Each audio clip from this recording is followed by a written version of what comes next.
ومركز وين أولو دكتور براشدة قرآن كريم كنا يلا مقالة بوهول وحاحلقا مركز كان أباهي هاي إن ضيعتير برا لغو سمايو وحانا هل كان كهالي الشيخ عبد الله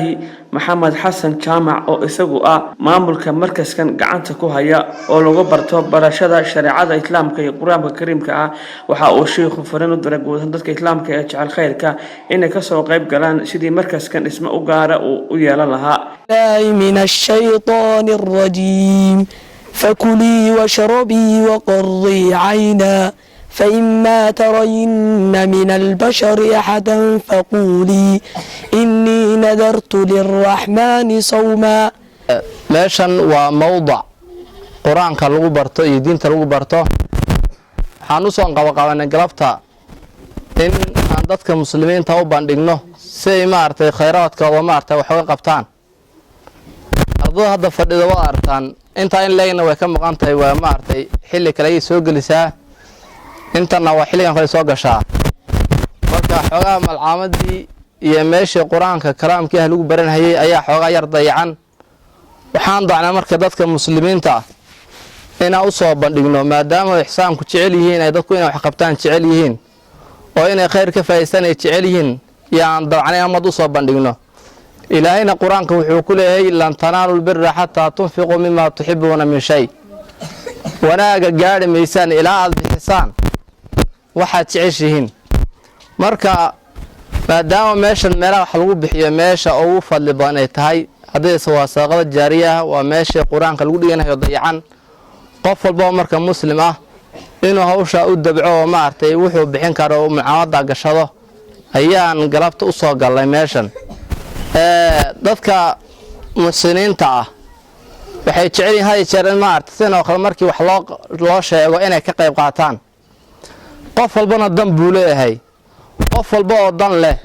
inuu maartay ka qayb qaato malcaamada oo maartay ama dugsi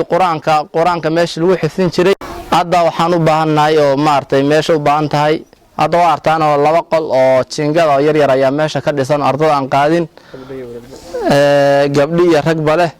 ardada banaankaas cashar ku qaadata oo gudaha wuuna dumay uu soo dumay labana ay ka ugu yar yahay ardaduna farbaan tahay 100 iyo dheeraad bayna gaadhaysaa marka waxaan u baahanahay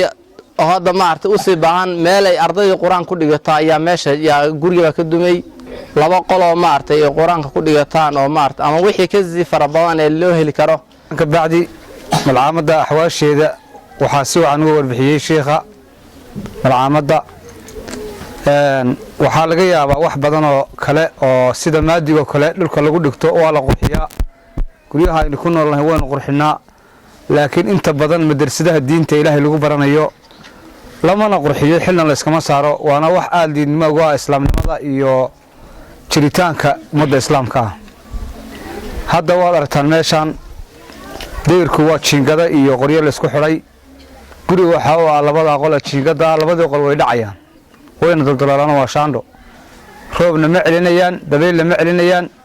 waxa uu muhiimsan hadda wax lagu bartaa waa geedka hoostiis oo harkiisu isan tagin ummadda islaamka waxaan ku codsanaynaa qof walba waa ogto islaamiyo maanta wixii aad bixisan baa ka horeeya ilaahay subhanahu wa ta'ala ma wax baaqi noqonaya ma jiraan waxaan ummadda islaamka ka codsanaynaa oo aan ku celcelinaynaa oo leenahay malcaamada ilaahay dartii wixii wax wala bixi kara diyaar oo ah wanaaga dad badan oo wanaag doonaya jiro wanaaga diyaar oo dad badan wanaaga ka shaqeeya jira waxaan idinku codsanaynaa wax nagala qabataan